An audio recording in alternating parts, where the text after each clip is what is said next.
Amanda Iheme is my guest today, and I've known Amanda since I moved to Lagos. When I used to engage with my friends, a product she created called Words is Therapy. And since then, I've engaged her work as a photographer and seen her build the mental health haven called Undidi. So I'm really excited about the conversation we have about Lagos, mental health, art, and building a life that you'll be truly proud of. My name is Desmond, and this is the Good News Niger podcast. We'll celebrate Nigerians who are doing exceedingly great things and making global waves. And I'm really excited about the chat I had with Amanda Iheme, and I know you'd enjoy it. So watch.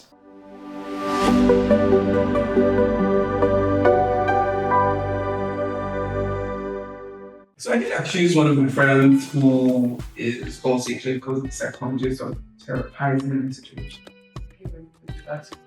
Do you think? I don't. Have you been accused of that? Yes, and sometimes it's not unfair. Because sometimes I was telling my friend yesterday, a couple of days ago, that one thing I don't like is how I'll go out and I'll meet people and I'll be like, oh, how are you doing? And you just give me this look as if I just asked them about the entire life. I'm like, you can just tell me that you're fine. I really am not trying to be a therapist. I don't like when people call me their therapist when I'm not their therapist. If you've never had a therapeutic conversation, if you've never had a conversation like that, I'm your therapist. I'm not your therapist. I'm not your therapist. Because to say that I'm a therapist means that I know you. Like it's an actual relationship. So, but I have people who are just like, oh, I'm not a therapist. But people who claim to be your friends, don't they enjoy some of those privileges where they access Amanda the friend who gives great advice based on, okay, I love them and see this person as my friend. Yeah. And Amanda the clinical. My friends don't see me as a clinical psychologist, they just see me as a clinical.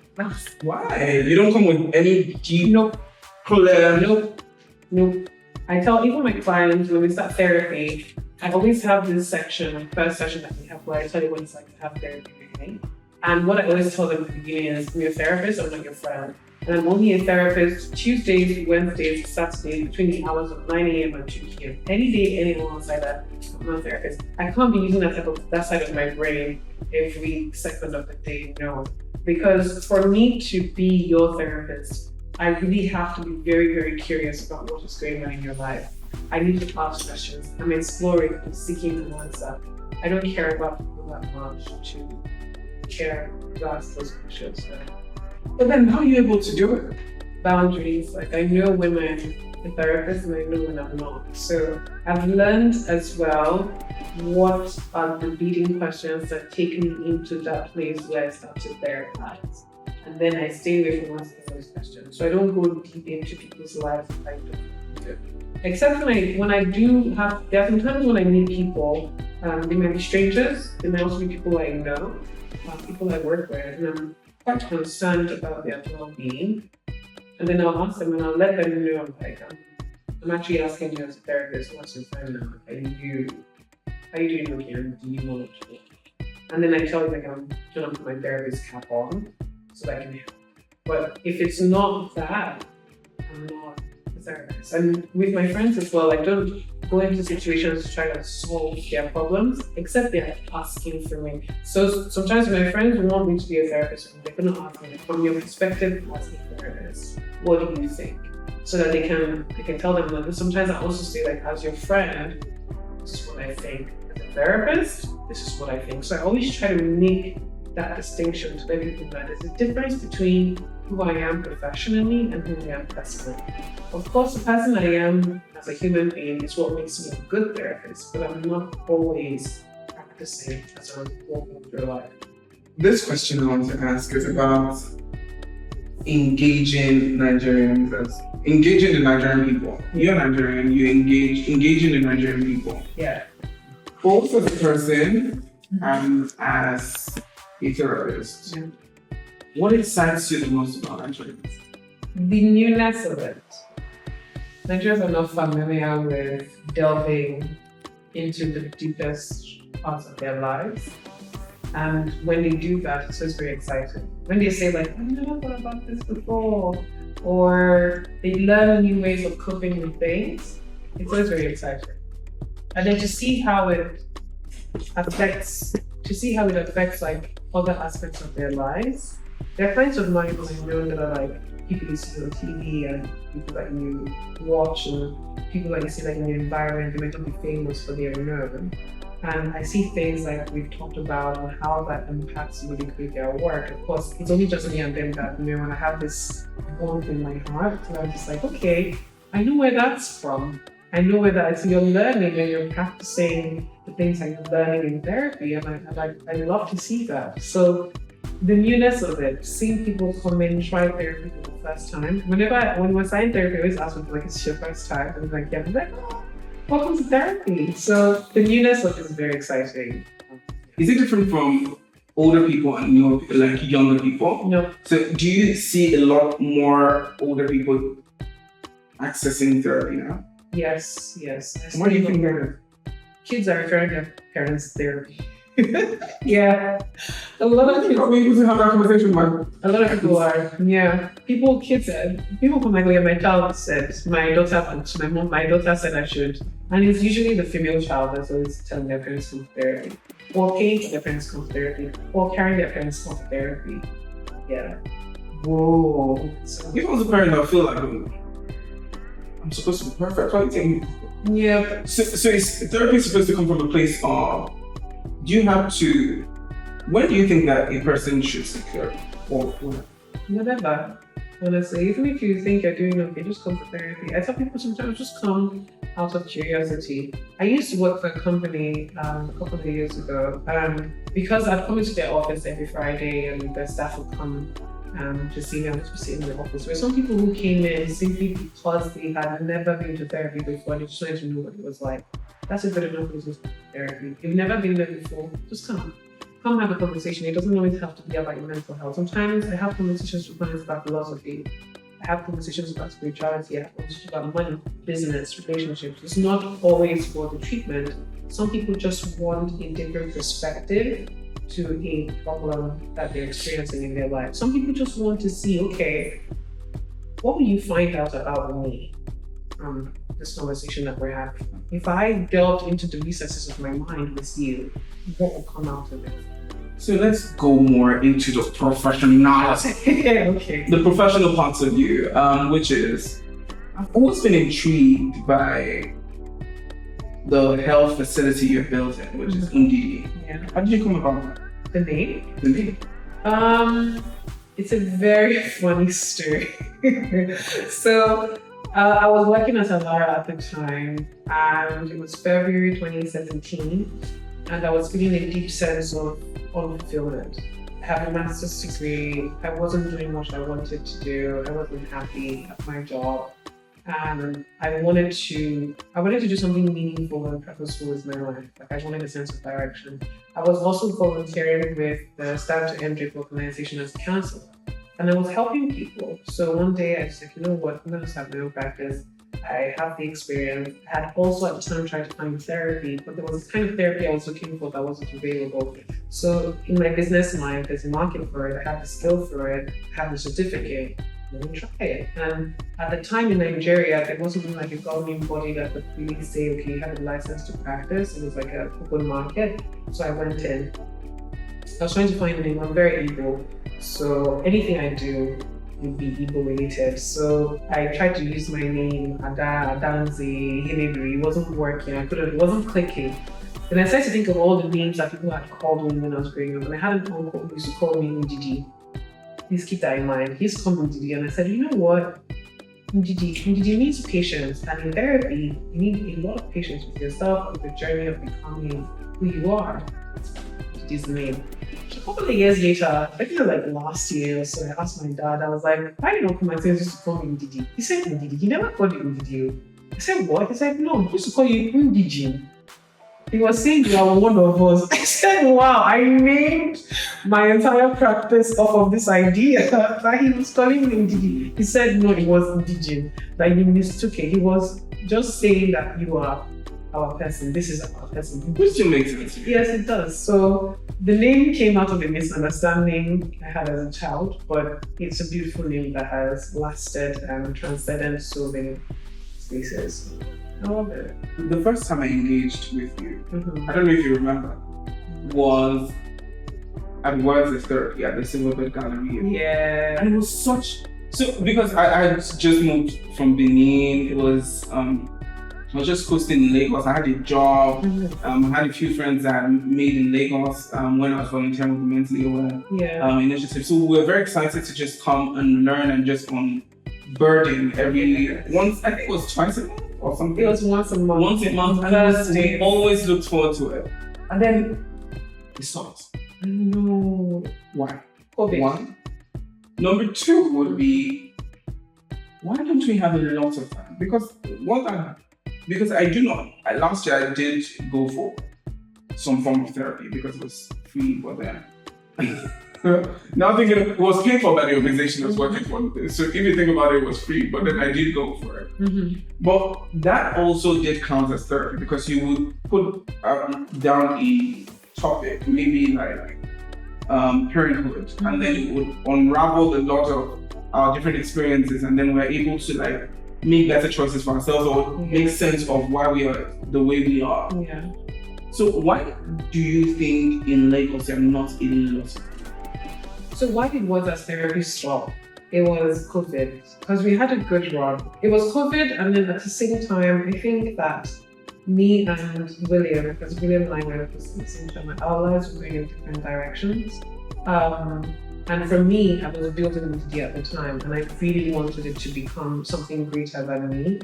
And it was taking a lot of my time, so I needed a lot more support. We have talked about getting volunteers. So the idea of building something while building another thing, it was just too much. It was way too much on this carry. So COVID happened, and it was just like a good time to take a step back from it and just be like, oh, I can't do Words as Therapy anymore. I need to focus on NTD because it really does need my time. And then at the same time, why we don't have a lot of that in Lagos is there's just something about that pre-COVID era.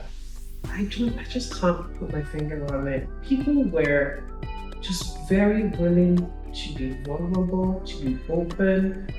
They wanted to, there was this sense of community that was growing. And there were spaces where people were more willing to open up their doors for people to come in and create things. These days that doesn't happen. If you're not giving money, no one wants to, give you their space for free, because we were using the revolving art incubator for free. It was someone who believed in my idea and thought it was an amazing thing we were doing, and said, come, use this space, be a part of our story. But these days now, everything is a bit more capitalist. If we're not getting any financial reward from it, we're not doing it. So there are not a lot of spaces that believe in these ideas that would give us that leeway. And with how difficult the economy is now, transportation does limit people's abilities to move. Back then, it wasn't that costly to move around. I know even though we didn't have money, but we were not suffering. Remember carpooling? Yeah, and typically it's people coming after work on the island. And back then you had to be at the office. The concept of hybrid working was not a thing, so you had to be at the office. So it was 6 p.m. As soon as you're done at work, to wait up the traffic when Lagos used to have really bad traffic. Why wait up the traffic when you're at a bar when you can just come listen to some poetry and then talk about your wellness and mental health and that. So it felt right. It was just the right time for it. But now many of us are working from home. And transportation is not that accessible because of the financial constraints. People are not really moving around a lot, and people tend to want more virtual things than physical things. So, and there are not a lot of spaces that allow for these kinds of things that are not transactional. So, I think these are the factors that have sort of created Nigerians. If you try to bring them together to talk about mental health, you won't get that many of them. If you tell them come and die, they'll come outside. So how did it make you feel stopping something that important? Because we still have a WhatsApp. I mean, myself, Larry, Tosin, a number of people that I met there. Some of them are now in the UK, but then we have we have a WhatsApp group that we still reference to be like, what's that therapy? This was such a great I time. met so much. You know, even after 2021, people were like, Amanda, when I really was a therapy, people were asking. It's 2024. I know, people were asking. And even till today, what's a therapy remains a big lesson in my life because I underestimate how many people's lives have been touched. People like, oh, I met you. What's a therapy? Like till today, do you remember what's a therapy? I met you. What's a therapy? Yes. There's so many people. It was such a nice bonding environment. And I think I had people that attended my just coming to Lagos at that time. And it was a community for them. It was like the first place they were able to meet people and get to make friends and build a connection. And it was good for artists as well. So artists who were trying to like build their career got a chance to meet other artists. So it was a wonderful environment. Do you know, I still have, you know, I was a therapy, you'd write on paper, have everything.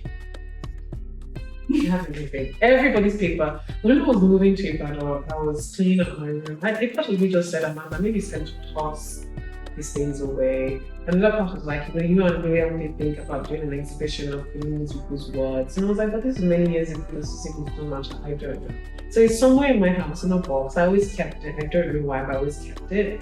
And letting go of voices therapy, at the time for me, it just felt right. I felt like I had outgrown it. I tried to bring it back sometimes, but it's just not the same. But what I've done with it is I've decided to make it evolve into something else, which is why I created my newsletter and podcast called Life Shit. So I write and I have a podcast, I record. I haven't recorded anything this year. I'm more of a writer than a speaker. And my plan is to transition that into like a physical environment where I can gather people together and we can have that same ones as therapy dynamic, but now it just has a different name. So there's a part of me that still wants to create that community of people who want to come and talk about their well-being and wellness, but it's going to take a bit of time for me to do that because, you know, doing other things as well. Yeah, so Marta and the Future Awards definitely has seen, they've not caught on to the things that we've experienced over the years, and now naming you one of the pioneers that have pushed the wellness industry here. Because when I was reading, Marta had listed you as one of the pioneers for in the wellness industry in Nigeria. The Future Awards as well has also nominated you for a second time. Yes. How much importance do you put in those things for your work? Quite a lot. Really, because I work hard. I work really hard. My team works really hard. So there was a time when I felt like if you were not a tech founder, people were not going to regard you. Honestly, because it seemed like the only people that they were giving recognition for their work were people who were doing work in fintech or, you know, some kind of tech. But I'm like, there are so many of us who are still founders. We founded things that are significant and also effective. And as much as I'm the type of person that would sort of celebrate my own work on my own, I wanted the world to also tell me that this thing that you're doing, we're seeing the impact and we're grateful. Because we worked really hard to build this from 2017 up until now. It's been years, we've touched lives, and I meet people who be like, oh, Ndidi, is that something you put on Instagram, or coming in for therapy, or what's therapy? Like, I deserve recognition too, and I don't think anybody who works hard doesn't want recognition for their hard work. So I put a bit of weight on that. When Marika did call me a pioneer, I was like, there are other therapists too. Like, there are the other clinical psychologists on whose backs have come up, like Dr. Mimuna, Dr. Maya Nduko, and I give them their credits because it was because they existed that I'm able to exist. If they didn't pave the way for me. So when you said pioneer, I was like, pioneer, but I'll take it, okay. I'll take it. But being nominated for the award was a good time for me. And more so now, it's more for my team, how much more than it is for me, to be able to tell them that every morning when you come here, you're working, you're offering therapy, you're providing support, the world sees you. That's one reason why I want to win the Future Award. It's just to take it to my team and tell them that, see people, you're working and they are seeing your work. I know it's my face that is there, but there's no Ndidi without you. Like there's no entity out any of you that are thinking that come before. And I want this to just be a way for me to even see the world sees your work and I see you too, and I'm thankful to you for what you've done. So it's a recognition of the effort we put in because we work really hard, and I'm grateful for it. I really am. Before this interview, I did a lot of watching and reading about you. And then I came across something that I read when you finished your, I think it was your master's degree at Swansea. You felt you had no prospect. Yes. How do you move from somebody who had zero prospects to the person who now, on some days you're doing photography, because I know the photography side of you, on some days that you're also doing therapy and also helping people. And how do you move from that person to who felt they had no prospects to somebody who is sure that this is what you're supposed to do? It's because even though I had no prospects, I did not believe in myself. There's something I read Harry from Big Brother, and like she has this newsletter. She called it radical faith. I don't know what the word, but it's just this belief in yourself where it's like nobody else can see it, but you just know it. And for me, I just believe in my capacity to do things. I've always been a doer. Even before my master's degree, I've always been the type of person that said if I wanted something, I was going to go do it. I was going to find a way to make it happen. So I believed in my capacity to do. So even when I didn't have any prospects, it didn't mean I didn't have the direction. I knew where I wanted to go. I had just reached like a roadblock where I needed to divert. So delay is not denial, sometimes it's redirection. So at that time when I finished my degree, I applied for a PhD, everything failed. I was working at the Nigerian breweries and I was doing that as an intern. I was going to go into HR after a while. They said your internship is over. That was it. I didn't have anything. I didn't know what direction to go. Absolutely nothing. I picked up my camera again and said, let me try another path. So I'm always a person that will try. If something doesn't work, it doesn't mean that the door is shut for me forever. It just means I just have to try something else. It's something that I just try. And that's the thing that's kept me going. Even in business, like if I try a path, it doesn't work, I'll just find another avenue to go. So that can-do spirit, like I believe in myself. I believe in myself so much. Yeah. When does it become delusion? Disbelief. And I'm just being honest, because as young people, when I was moving from Benin City, it felt like a wild delusion because there was a safety net. You could work with the government, you could work at the university campus in Benin or something. Something family. But then, not saying, I want to become a radio presenter in Lagos. It felt like delusion. So when does it ever become delusion, or there's something like radical belief in yourself? I think there's something like a radical belief in yourself because, and I experienced this most when I was building MDD, because there were times when I was like, Amanda, why do you think it's going to work? Like nobody else believed it was going to work. My father was like, how are you going to build this practice? You don't even have a PhD. Like, what are you going to do? My junior brother also asked me the same question, like, how are you going to build this thing? And I just realized, like, the thing about building something and believing is that you have to believe in yourself even if everybody doesn't believe in you. Even when you can't even see where you're going, you just have to trust in the content of what you're doing. And that was what I believed in the most. The fact that I had gone to therapy and the type of therapy I was looking for was not available, but it was needed. I believe so much that Nigerians need therapy. Like one of my greatest influences is Diana Freeland, and there is something that she said. She was a Vogue editor many years ago, and she says, give people what they don't know that they need yet. And that was one thing I believed in so much, that Nigerians need therapy. They desperately need it, but they don't know that they need it. I know they need it. I'm going to give it to them. I believed in the market. I believed there was a need for what I was doing. I just needed to figure out how to connect what I was going to offer with the people that needed it to get. So that was the thing that I believed in, the content of what I was doing. It becomes delusional when, as much as there is that radical belief, there's also reality. When you don't pair the reality with it, then you're just being delusional. So I always bring myself to the reality, like, okay, I have this big dream, but what is the realistic way to achieve this? That always keeps me grounded. Because sometimes you can be a dreamer, but then in being a doer, you have yourself to know what it actually takes to do the things you want to do. So when there is the balance between realistic and the dream are not matching, you're like, oh, I want to make $1 million in 10 years, but you're not putting the steps in to do that, then you're just being delusional. And also, if you're just talking all the time and you're not doing anything, you're not just being delusional. So you have to pair the dream with the active work that you're doing. So, something that you did say when you were answering this was the role of the parents and even the people close to you, your younger brother. So we see a lot of young people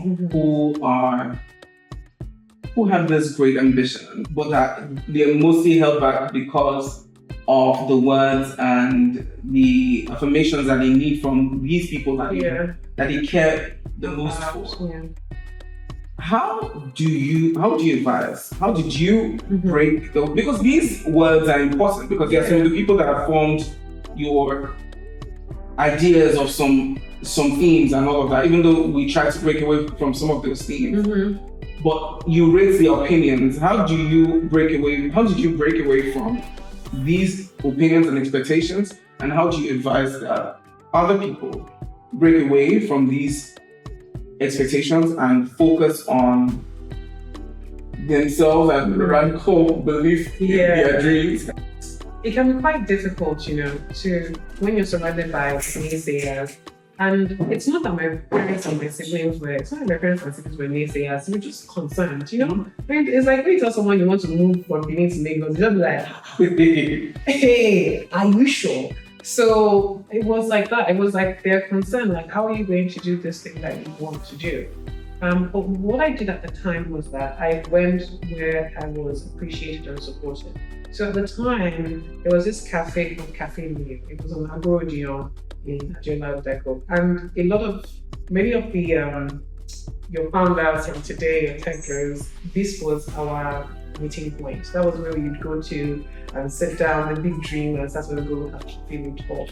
And I got a chance to meet so many different people. I got a chance to meet people who were dreamers just like I was. And just knowing that there were other people like me and going there frequently really helped a lot to keep me going all the time. So I constantly surrounded myself with people who believed in what I was doing and who were walking the same path that I was.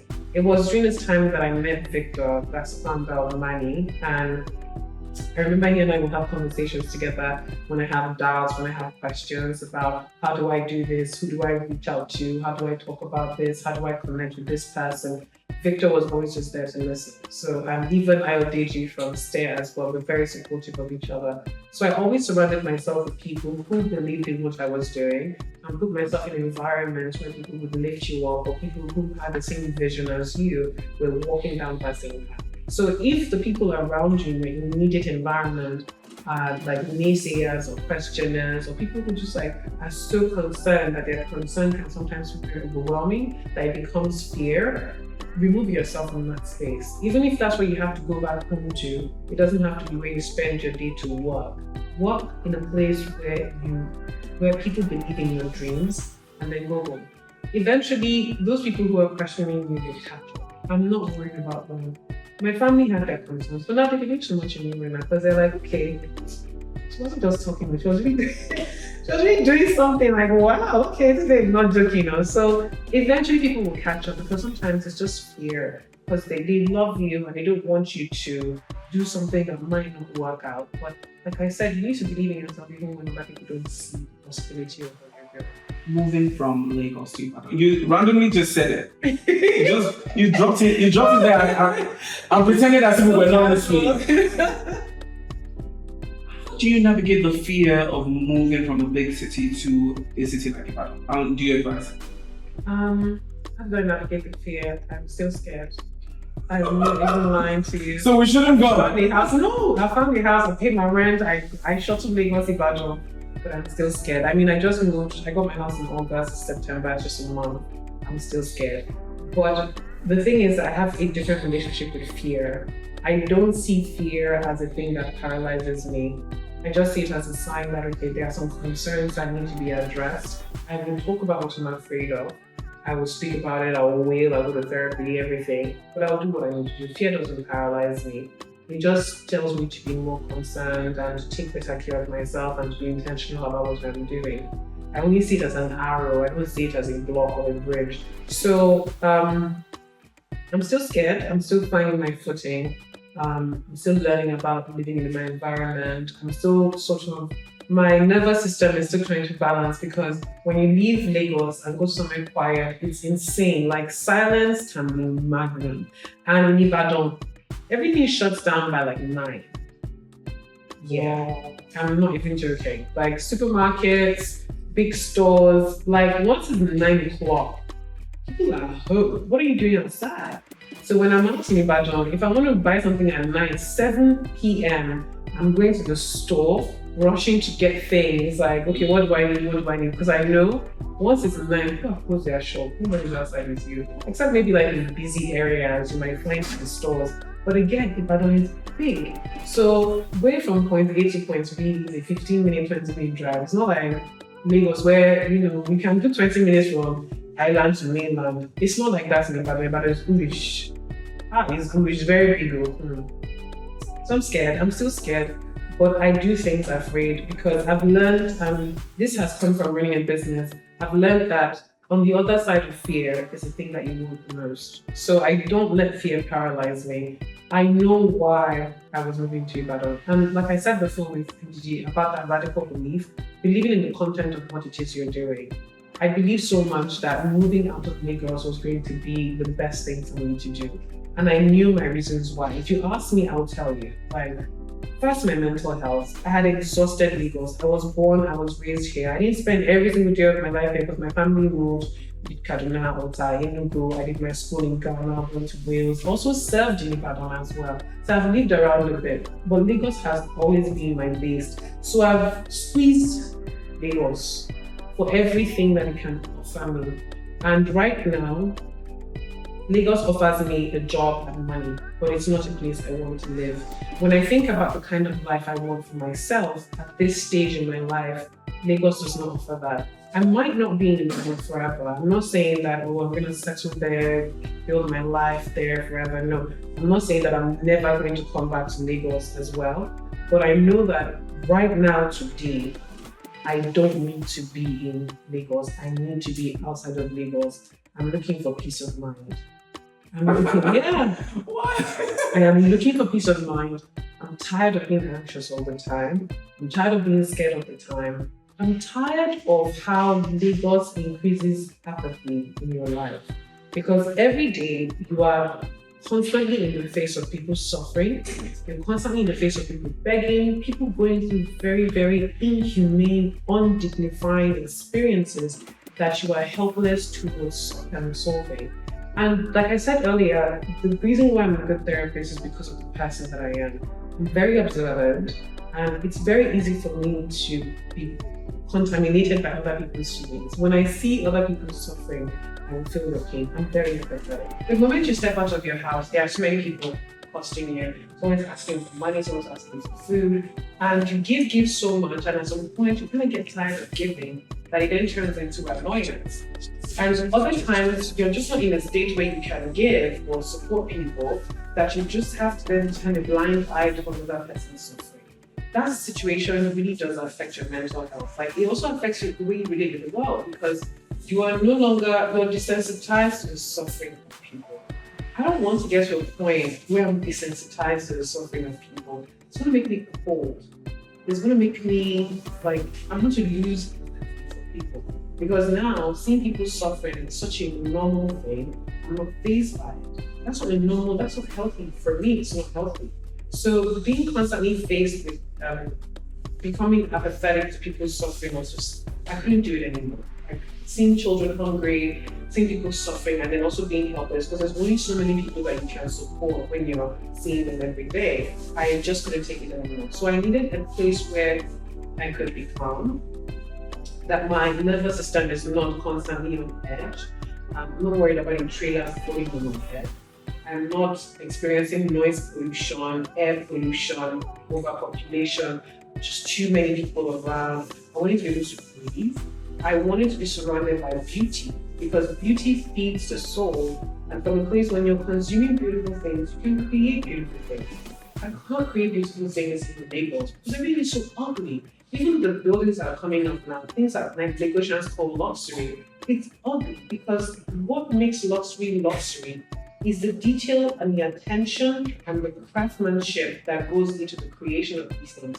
But they'll just import something from abroad and put it in your house and they'll tell you that that's luxury for you. So I was just like, just getting so desensitized to all this rubbish. And I was like, you know, I need to go to a place where there's some class and quality and that people are willing and able to engage with you intellectually and not feel tired when you're doing it. And you're not anxious all the time. You're not anxious all the time. Lagos makes you anxious all the time. So for my own well-being, I just said, you know, my work is remote.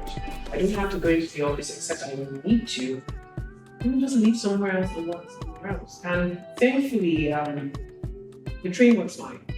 I don't like traveling by the road. I would much rather sit on the train for 3 hours than be on the road for 1 hour, 30 minutes. So I use the train. I have something to do today, come in the morning or come the day before, do what I need to do, plan my days. The next time I need to be in Ibadan, go back home. I go to my house and everywhere is quiet. You know, it's just me and a bunch of millipedes. I'm like terrified. I swear to you, I'm terrified of millipedes. So Is it cheaper? it's cheaper. Yeah. What I pay for a 3-bedroom apartment, it's gonna get you in my family. I'm not joking. I know. So when you talked about buildings, it took me to something that you had written, and it's so long I thought I'd be able to paraphrase, but then I just looked at my phone. So you did say I look at buildings as manifestations of human beings, ways of being. You can tell a lot about a country, person, or a space, the mindset, and how the community was just from the buildings. I'd like you to clarify what you meant here, and has that changed? Because the experience of Lagos and the experience of different cities and how it's evolving. The beginning I left in 2016 is different from the beginning of 2024. So how has that changed for you, the experience? I can compare Lagos when I was growing up to Lagos of today, and which is very disappointing. And the Lagos of when I was growing up was very different. It was a bit dirtier because it's dirtier than this. But at the same time, the buildings had more character. Because people that were living here were not just focused on work, they were also trying to create families. You had houses that had garages, you had compounds for children to play at, you had trees in their homes, you had people who had like fruits in their homes, banana, plantain, pineapple. There was more communal living that was going on in the city. So people could run around and walk around. We were not as populated as we are presently. And you could see it in the kinds of houses that were built. So the materials were using to build. But as Lagos became more and more of a capitalist community where people were trying to get the most money out of less things, the buildings started to change. Now for a very, very small amount of space, you have to pay more. We have more apartments than we have homes. You can't raise a child here, that child has a full life. Like, you climb trees, guava trees. I remember cooking in the tin. Like, you get home, you go outside and pretend like you're cooking. Only the children that are in lower middle class, working class, have that experience. If you're upper middle class, your kids don't have that experience anymore because chances are that your house does not even have space for that to happen. And those kids are being driven in cars. You come out, you go to school, you enter a car, go back to your house, you enter the house. There's not a lot of engagement with your environment, not a lot of engagement with your surrounding, not a lot of engagement with your neighbors because it didn't matter if we were from different socioeconomic classes. We were living together, we're playing together, we're spending time together. So Lagos has become tighter and tighter. And because of security, people now, they shut their houses more.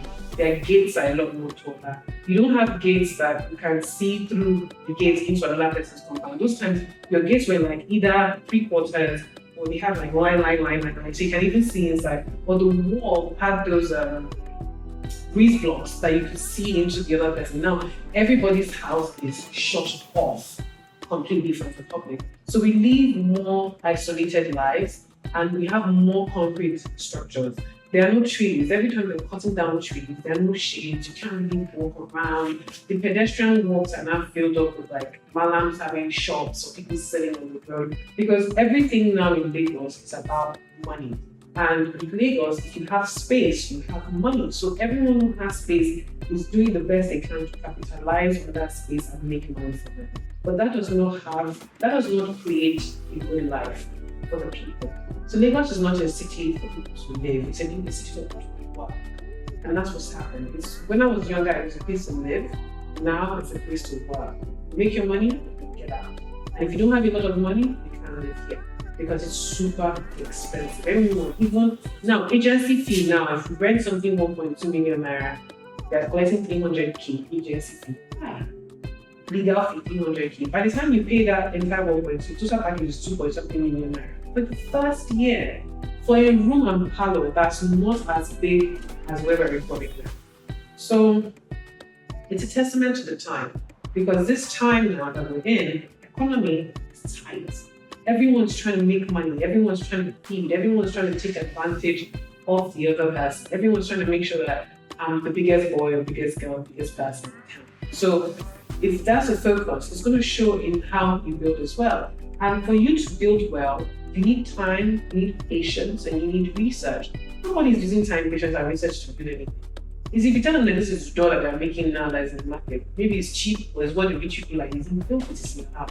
That's why now people build tall buildings that they call luxury buildings. And when you look at it, 2 years down the line, the world is already cracking.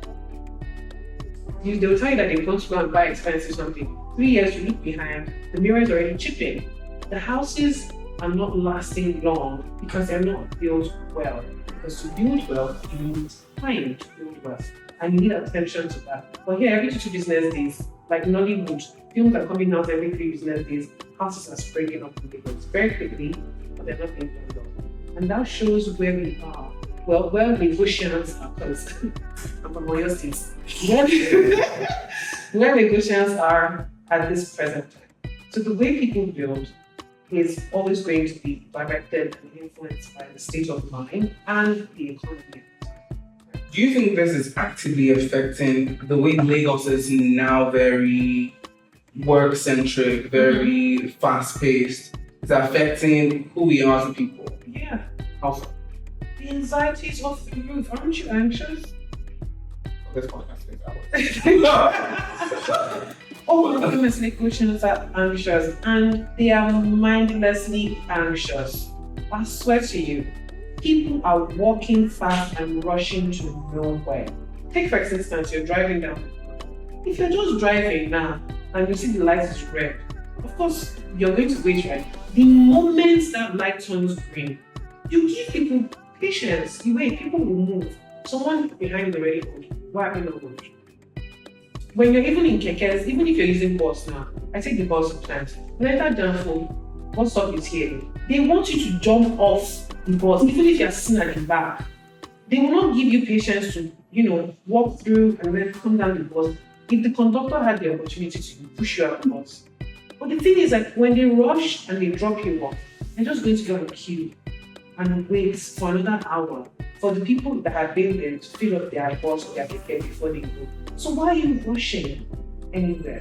So people are always in a hurry, but they're in a hurry to nowhere. And negotiations are always on edge. It just takes a little thing and fight will start. Honestly, just very little and fight will start. I lived in Coastal Coast, I lived in Temeka. When I first moved there in 2021, every week we had a fight. I'm not joking. Every week they were breaking protocols. It calmed down after a while, but like people were always on the edge. It just took very little to just take them off. And the thing is, like when they're even expressing their anger, it's like the anger is a lot because they get very violent. It's like they beat people up, they use sticks to hit people. I just when using a plan to hit a woman. I'm like, why? So they are just angry. And people are more manipulative here. People are constantly trying to take advantage of you. I mean, Lagos has always been a place where they tell you shine your eye, and if you don't get sense, your eye will shine, they will take advantage of you. Yes, but it has double, triple, quadruple because it's not even just in the ghetto where you have to shine your light. Even when you're working with upper class, middle class, working class, you have to shine your eye everywhere because people are constantly trying to take advantage of you to make the most amount of money. If you are not taking advantage of somebody else, you're not smart. If you're not corrupt or doing something back corner to make the most amount of money or gain the most amount of power, you don't get sense. Being a good person is being an idiot in Lagos. So everyone is just trying to take advantage one way or another. People are performing. They're performing wealth. They're performing success. It's not who they really are, but it's a show that they put up so that they can be accepted by other people in the community. So finding genuine friendships, genuine relationships is very difficult. And when people are isolated all the time, that sense of community isn't growing. People are not coming together to do things anymore. Rather, they're finding ways that they can isolate themselves even more. How can I get into an apartment where I don't even know who my neighbors are? And me, I don't believe in that. Anywhere I live, I know almost everyone on my street. When I was moving out, I had to tell goodbye to so many people. My Amanda babe, the 3 women that buy things from across the street, my POS babe, security guard, the woman that sells food in front of my house, the person that buy egg, pharmacy people. I know I'm always like, community is important because these are people that I live with. I don't just live in my house. I live on the streets. So all of us are in the streets together. But that spirit does not exist. I know people who have never met their neighbors. They come to their apartment, go downstairs, enter their car, go to work, come back, enter their car, drive into their compound, go upstairs to their house. They don't know who lives upstairs, they don't know who lives downstairs. It's empty. Now that you put it that way, it makes me, because I remember growing up in Benin City and it was always,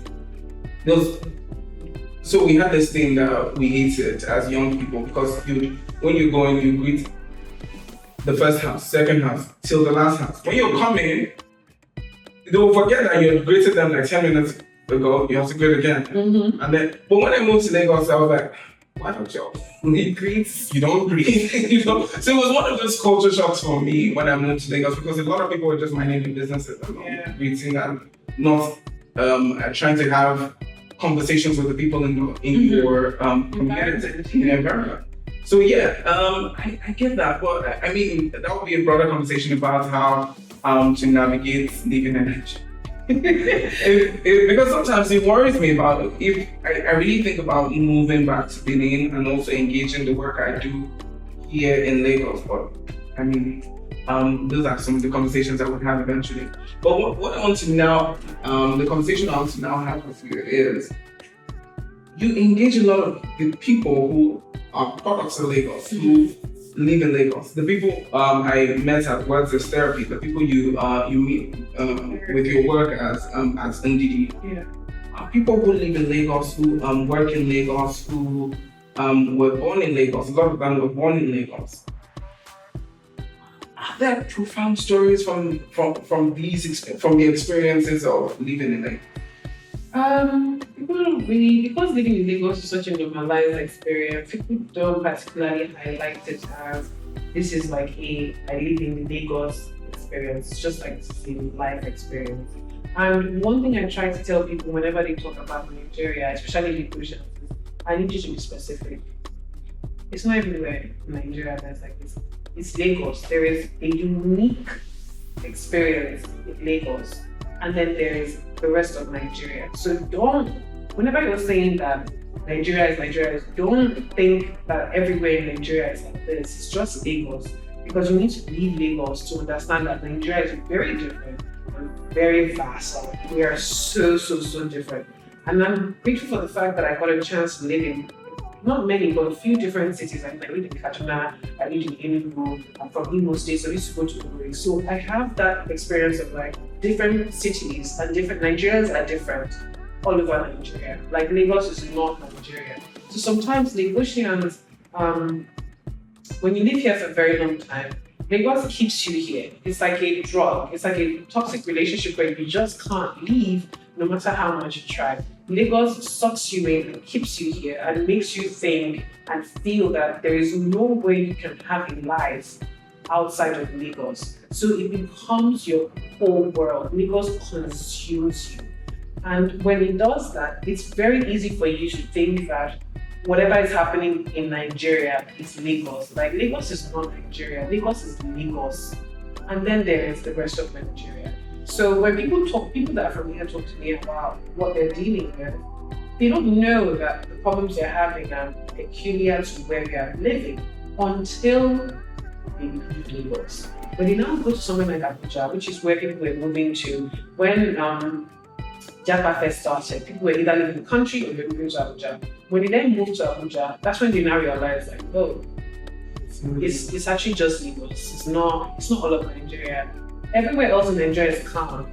Lagos is a unique place with so many energy. So when I'm here and I talk to people here, we just navigate the anxiety of living in Lagos. And I try to also let them know that for you to maintain your mental health, you have to leave Lagos.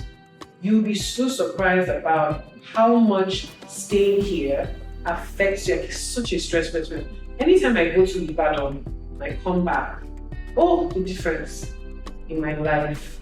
I feel better, even just breathing. I remember my friend and I went and we were talking about skincare, and she was like, well, when I'm in Lagos, I have to use a toner that's really gonna clean my skin. My skin is so dirty. When I'm in Ibadan, it's different. There's nothing. When she's in Ibadan, she doesn't shower with hot water. She showers with cold water. When she's in Lagos, she showers with hot water. And I asked her about it. She's like, well, when I'm in Ibadan, I don't feel the need to use hot water. I just want to cool down. I feel comfortable. But in Lagos, it's just something about I just want to have a hot bath. It's just I don't know what it does to our body. It's a unique experience. But Lagos has a way that affects your mind. And if you want to maintain your sanity in Nigeria and you're living in Lagos, please leave Lagos. Even if it's just a weekend trip. You don't even have to go far. Get an Airbnb or a cheap hotel in Abeokuta. Go there Friday, Saturday, Sunday, come back. Even just taking the train ride, I say to a day trip, go on the train. All you need is 20k. Standard is 3,800. You can book online. Buy your tickets. If you want first class, 9,000 naira one way. Enter first class. Even just that train ride, take the train to Abeokuta or take the train to Ibadan. Come off at Agonia. Go to Agodi Garden. Walk around. Buy another. Eat. 3 o'clock. Come back to Agonia. Enter the train. Come back to Lagos. You would feel like there are problems in life, but it's not that serious. Lagos does not care about things like that. And staying here consistently for too long without breaks is not good for your mind. You need to also remove yourself from that space so that you can have this illusion of I'm leaving my problems behind, so that you can have the clarity of mind. And there's something about being in Ibadan. It doesn't have a lot of high-rise buildings. Here, there are a lot of high-rise buildings. So when you're there, everything is just wide and open. That's the same way your mind feels. It just feels open, like your head can breathe. You're not constricted to these very small spaces that we are told to navigate and live our life. These boxes that we call houses in Lagos. Leave Lagos. You don't have to jump out. It feels like a warning. Yes. Honestly, I leave Lagos. Only they know what they're doing. Every December they go back home. It's not just because they want to go and show off for family. Sometimes you have to go home and go and eat at home. Sometimes you have to go home and see red sand, drink water from the stream, see trees, feel Hamatan for what it is. Because there is more to being human than money. There is so much more to life than the luxury that life can offer you. It's not a meaningful life because there are so many wealthy people that are incredibly unhappy. You don't need so much as a human being to live a fulfilling life. It's when you have so much, you start to create new problems and new needs for yourself. You have a mirror, you want a bigger one. The mirror you have works just fine. Why do you need a bigger mirror? You have 10 pairs of jeans, you want to buy more because you're releasing this one. Why? Every time iPhone brings out a new version you want to buy, the old one is still working fine. You create new needs for yourself when you have a lot of resources. You don't need that much. So when you have enough, allow yourself to travel. Go see other things. See what else is happening outside of the space that you're in. Find out what else it means to be Nigerian. To be Nigerian is not a negotiable. To be Nigerian is to be multi-ethnic. You are living with so much culture. Find it out. Don't restrict yourself to Keja.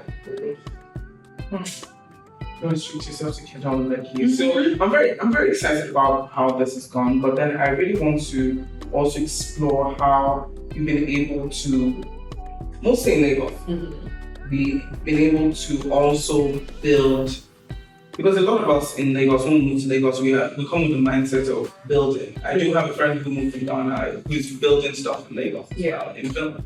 So I think that Lagos is that space that you're building and all of that. So how were you able to build the photography side of it? Because you have a big life in photography, and then you also have a big life in NDD. With NDD, how do they intersect? How are you able to navigate both? And can we replicate?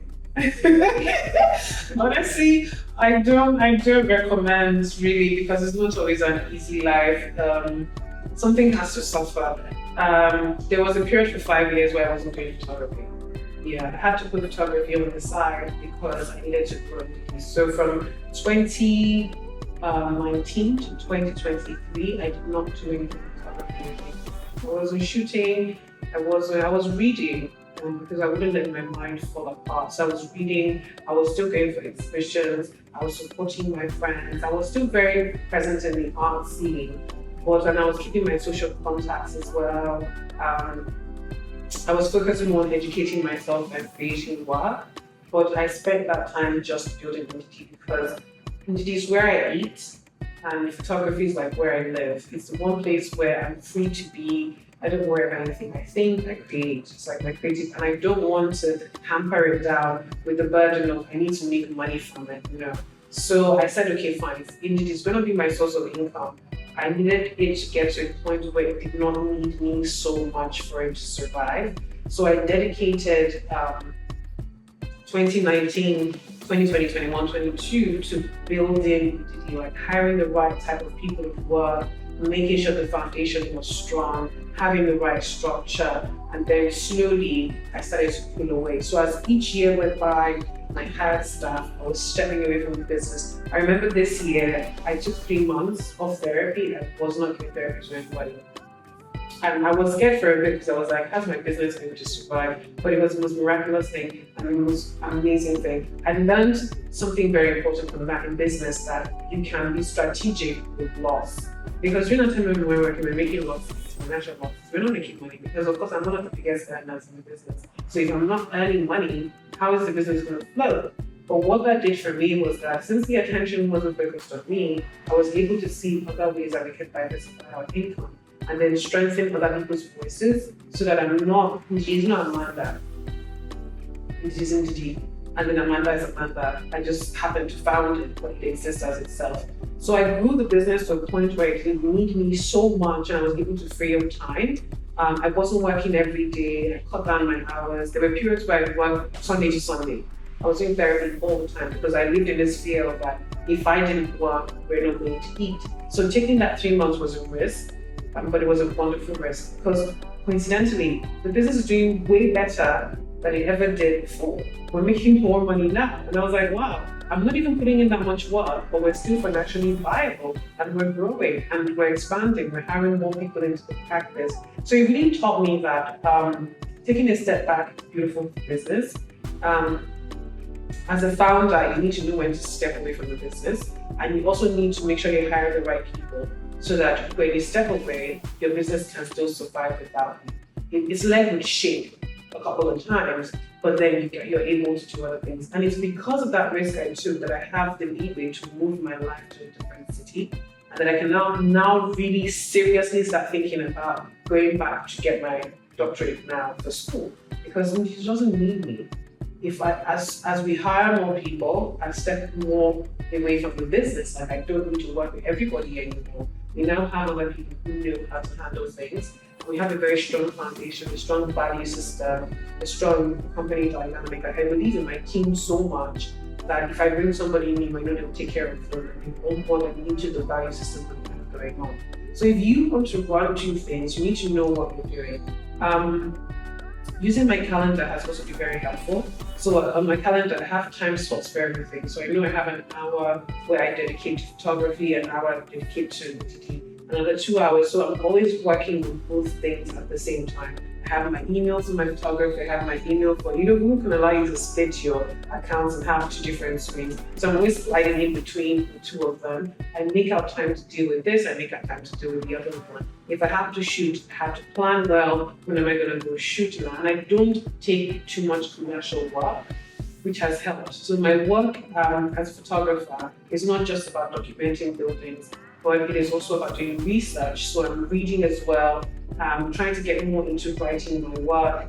And now I'm very passionate about artist education. So hosting classes. I recently did a class where I was teaching artists how to create a portfolio. So we had like 2 cohorts. We had one in August, another one in September. During my residency, I had an art and research workshop where I was teaching artists about artistic research. And then I had this other venture where I did a photographer studio visits where I had like 4 photographers come in and talk about their careers and what exactly focus on. So my work as an artist is not just so much about me being able to create work, it's also about supporting artists as well, which is I'm very passionate about. Making sure that they have the right structure to grow their career. So those are the things. And then research, I love research so much. So I'm just like, yeah, this is perfect time for me to go back and do my PhD. So I'm just go back, take this energy of research and put it into my work. So it's planning, it's organization, it's willing to make a sacrifice for both of them to be able to work. And don't play with your time. Don't play with your time. Your time is very, very important. I don't play with my time. I'm always very like, okay, what time? When am I doing this? Because we have conversations about time for this. So I'm scheduling. I know everything I am doing. And if someone asks me, what were you last week? My calendar will tell you, because every day, everything I'm doing, it is planned out. It is planned out. So it takes time to get to that point, but you need a lot of discipline to be able to do it. But I wouldn't advise to anyone who is ready to take up that burden. So for you, what are your aspirations in photography, architecture, mental health? So my aspirations for NDD, I want to get my doctorate. I want to leave NDD because I want it to exist outside of me. I wasn't creating something that I was going to be in forever. I remember when I started in 2017, I did tell myself that I give myself 7 years to do this and then I'm out. And my 7th year was this year. Whoa. Yeah, this was my 7th year of running NDD. And that was why it was very important for me to step away for those 3 months to see where I've gotten to as well. So by my 10th year, which would be by 3 years from now, 2027, I want to be able to say that whilst I may not have fully stepped away from the business, like the amount of responsibilities I have significantly reduced. I don't think I'm ever going to stop seeing clients. I truly enjoy that. But I'm just going to see fewer people. So be very intentional about the clients I'm working with. I want NDD to get to a point where we actually have a building and that it's not just one where you have like a hospital. Like I said, I'm very passionate about research and development, and I want to be able to have people who want to practice, to have a place where they can come and study and practice and then go out. And I want to have like seminars where we can talk about the research you do in your doctorate degree, in your master's degree, and how that in turn informs the practice that you're doing. So I always wanted to have a research institute. That's one thing I've always wanted to have. So I want NDD to develop into that. Of course, we'll have the clinical arm, but that research part of it is something that I'm very passionate about. Then for my photography, the same thing. I want to have an institute that is very focused on artist education, but more about African artist education, teaching African artists about African artists. Because as an artist, a lot of the inspiration we get is always from the West. We're always looking at European artists or Western artists, but there's so much knowledge here that we're not tapping into and we're not aware of, because I realized this year that knowledge exists in books, but all of us are looking at our phones. So I want to bring us back to reading, because artistic research informs the work that you create. And why are we drawing inspiration from the West when we haven't even drawn inspiration from the North? We haven't drawn inspiration from the Southwest. We haven't drawn inspiration from Calabar. You haven't drawn inspiration from the East. There's so much knowledge there that you haven't tapped into to feel the work that you're doing. So I want artists to learn about that. So for me, Like when I remember when I started to do, I was telling my friend that the dream I had was having this center built with the design of the Guggenheim in New York. That was a research institute on top of a hill in Ibadan. And this was before I thought about moving to Ibadan, so it was 2017. It's going to be on top of a hill in Ibadan, and I'll be on the rooftop of that building, just overlooking the city. And in that moment, I'd know that I've made it. Like that's my moment. Like, yeah, I have this. It is research, development, whether it's for art, whether it's for psychology, that research work, I wanted to have that. And it was Ibadan I wanted to do it in. Now that's not the mindset why I moved, though. It was just a dream in 2017. But if anyone asks, like, what would be your crowning moment? That would be my crowning moment. Yeah. I do hope that the people in the government, when they see this, they'll be like, oh my God, she's celebrating Ibadan. We need to support Ibadan. Oh, I love that place. They are so, like the amount of institutes in that place, is the IITA, is it the NSRI? Like there are so many research institutes in Ibadan, and it's not too hard to find an intellectual you want to have a conversation with. Like, so I'm just like, yeah, these are my people that like book. That's where I'm going. Yeah. How do you think for us a lot of us who are building, a lot of artists who are creating new stuff, how can we, which is one of the reasons why we started this podcast, because we wanted to create a podcast that beyond all the noise, like when I reached out to some of the guests, they were like, oh my God, a podcast, I don't want any scandal. So, but then for us, we wanted to spotlight like good stories coming out from Nigeria, people doing great stuff from Nigeria. Yeah. So how can we get to a point where while we are creating as artists or people or founders, we're also using our platforms as a form of healing for the people that engage the work and the things that we create? When you're starting your business, don't play with it. Be very clear about it. What is your mission? What is your vision? And what are your values? And if you want people to learn and grow from what you're creating, you need to impute that into your value system from the beginning, not midway, not when you're at the top, because it's very difficult to create health when you have already succeeded, because when you've already gotten to the top, or when you've already created a structure over the years, you're already formed that way. Your business is already formed on that. So it can be difficult for you to now start changing your dynamic and your strategy. So if you want a healthy work environment where people can learn from it, they can grow from it, that's not toxic, you must start from the beginning. You must make sure that these values are practiced. And don't say, I'm putting it there for my staff to practice. You have to be the example for it. One of the things I use whenever people ask me this question is rest. When I first started in Didi, one of the things that I tried to achieve, God, I say one of the things a lot too. So a thing I wanted to achieve was a thing that was very annoying for me in Nigerian work environment was how unhealthy it was, because people thought that the best way to get the best out of people was to squeeze them dry. So take them for everything that they are worth. Use all of their time. There's no need for rest. There's no need for a break. Why are you going on leave? They don't think that it's possible to be productive from a healthy place. They think that you have to suffer to work well. I didn't believe that. I still don't believe that. I think that you can create magnificent work from a healthy environment. You don't have to die to be able to do good things. You can do that. You can do good things and your staff can go on leave and they can be healthy. It's not so much about always giving them money all the time. Sometimes it's just being able to respect their boundaries and respect that I'm resting. So when I started my practice, it was one of the things I told myself that whoever's going to work here with me, I need them to know that their time is important. We have a contract. It says 9 to 5. It is 9 to 5. I'm not going to then say that because you're working with me, I own your life. I don't own your life. Your job is just a part of your life. It is not your entire life. And I had to practice that as a person. And by practicing it was the best way I was able to then allow my staff or even teach them that that was also a way that you can work. So now people get time off. You get time off every month. You choose your leave days every month when you want to get time off. And when you're on time off, if you tell me, oh, Amanda, today's my leave day, I'll say, okay, no problem. I'll hang up the phone. I won't call you.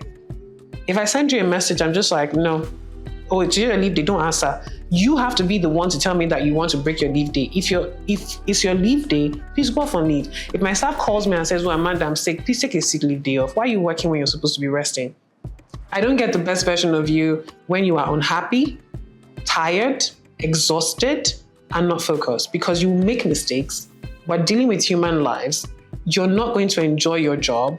And I'm not going to get my money's worth. So I believe that you give me the best version of yourself when other aspects of your life are doing well. So because of that, I always try to make sure that my staff is well. I need them to be happy. I need them to be content, because that's how I can retain them, and that's how they can grow, and then the business can grow. I don't want to work with people who are unhappy and unhealthy. That's not good. And it doesn't look good for me as well, because how my mental health space and then my staff is not mentally stable. It's a conflict of business interest. So if you want to build a business that people are going to learn from and be like, oh, I'm so inspired by this, and we're doing the best we can, and everyone is healthy and happy, you have to live it. You have to walk it. You have to make sure that you inculcate it into the value system and practice it. So when I first started hiring staff, I remember one of my staff members that when she was on leave, she just be like, she's not available. She won't show up for me, so she won't do it. Like literally. And a part of me was just like, well, I'm always here like at 1 a.m. I'm working all the time. And why isn't she available? I was saying this in my mind, but I had to remind myself that, Amanda, there's a culture you're trying to create, and she's teaching you. Listen. So I started to respect her boundaries. Like, okay, Amanda, I'm on leave. She's not going to be reachable, and I'm not upset about it. And rather than fighting against it, I adopted it. And then I made it necessary that everybody now works that way. So if someone says I'm on leave, I make sure everyone respects the fact that they're on leave. Like, oh, this person is on leave, they're not working today. They're not working today. Don't text them, don't call them. If I look at your calendar and I see that this is when you're supposed to be on leave, don't book a session. Don't do that. If you're going to use your time, they have to call you and seek your permission to use your free time. Your free time is your free time. And so that when it's your work time and you're not doing well, I can hold your neck, because, it's a give and take. So I feel much more allowed to ask for what I'm asking for, because I'm giving you what you're asking for. So I try to respect my staff and their boundaries a lot. And it means so much. My staff means so much to me. Like, they mean so much to me. So if you really want to create a healthy space, you have to live that. And everything starts from the founder, not just staff. If you don't create that culture early on, it'd be difficult to put that in. But if you're already in it and you want it to become a part of your structure, you have to start first, not your team. You have to be the one to live it. You can't be expecting your team to change. Like sometimes some companies will call me in and say, oh, come and talk to my team about stress management. But the problem is them. So the team would want to do things for themselves to manage stress, but the boss doesn't want to change. So how is it that you're at the top, you don't want to change, but you want every other person who answers to you to change? You're in charge of the system. If they say, oh, okay, I'm not feeling well today, I'm going to take a wellness break, and you're telling them, no, you can't do that, then what's the point of bringing Amanda in? I'm not going to fix a problem that you're causing if you don't want to fix yourself up. So you have to start with yourself first as the founder to create a healthy system that other people do. I don't expect my staff to live the life I live. Just because I'm the director and I'm working to 1 a.m., please don't be working to 1 a.m. One thing I realized was that when I send emails, because I'm working late at night, and I'll send an email at 12, they will not be replying me at 12. And I'm just like, why are you replying my emails at 12? You're supposed to be sleeping. So what I started doing now is I'll be working at 12, but I schedule the emails to go out at 8 a.m. So everyone just, and especially if it's on Friday, on the weekends, if I'm working on the weekends, I'm scheduling my emails to go out on Monday, because I don't want you on your laptop when you're supposed to be having a good time with your family. That's not what Ndidi is about. We're not about working overtime. I'm not going to pay you for overtime. So work within your working hours and rest when you're supposed to. And the more I do it, the more they follow. So I'm hoping now that as we're hiring staff and my primary staff members are now becoming managers, that they're able to transfer that same habit to their staff. So start with you first. Start with your value system. Start with your mission and your vision statement. I love it. That's such a beautiful place to end this conversation. Thank you so much, Amanda, Thank you for having me. Gracing us. I did try. And for having this conversation with us. Thank you. Thank you for seeing me as a person are not asking me, so how do you take care of your mental health? I don't tire. You don't ask me that question, die for this life. Thank you so much. I really appreciate it. Even when my clients reach out to me and just say, oh, Amanda, I just want to know how you're doing. That's all. It means so much because it's easy to get dehumanized when you're a service provider. People only think about the service you provide. But when people recognize you as a person, like, okay, yeah, there's so much more to me than just being a therapist, I'm very grateful for that. That's why I really want that future award. So people can know that I'm not just a person who does mental health. I'm a businesswoman and I'm a leader too. So, hey. I'm a leader, so yes, you can learn from me. Thank you so much. We've learned a lot through this conversation. So thank you very much. I appreciate that. Boy, oh boy, I think I'll be moving to Ibadan because Amanda is like the official ambassador for Ibadan. And I mean, we had a really, really good chat. I know you enjoyed it. Please engage, subscribe, comment, like, and share. We are the Good News Niger podcast. And my name is Desmond Iheme.